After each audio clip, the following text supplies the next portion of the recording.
Are hair transplants really scarless? Those days are a thing of the past when painful and expensive hair rebuilding techniques like hair plugs were used widely to get rid of the baldness temporarily. The current advancements incorporate better than ever helpful strategies like the hair restoration surgery.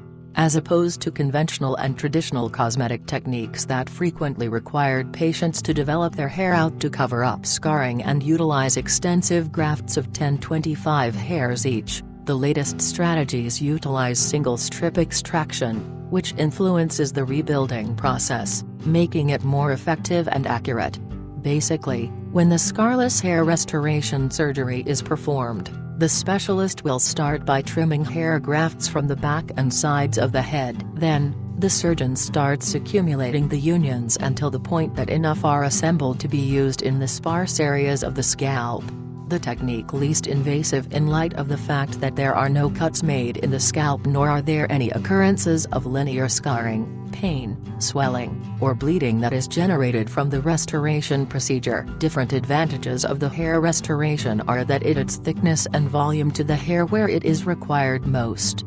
So in case you've patchy or uneven hair development, this methodology will guarantee that your hair is consistently developed all over the head and grow through a natural cycle. Also, the transplanted hair will grow with whatever is left of your hairline.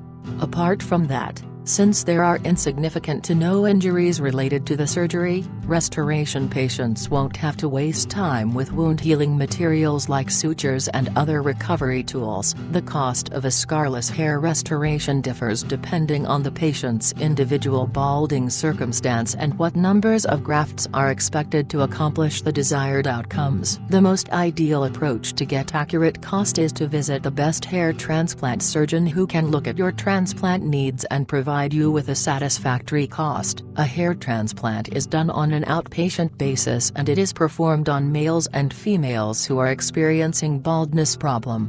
A person should qualify a few requirements to make him/her eligible for this treatment. For example, you need to have hair longer than 1/4 of an inch at the donor area, so the specialist will have enough hair to capture amid the surgery. Patients need to have healthy hair on the back and sides of their scalp as they'll require hair from these areas for the restoration process. Hereditary baldness is another factor that may be considered to determine whether you are an ideal candidate of scarless hair transplant or not. If you've a family history of male pattern baldness, then the chances of success are higher compared to hair loss that has occurred due to stress, accidents, trauma, or medication.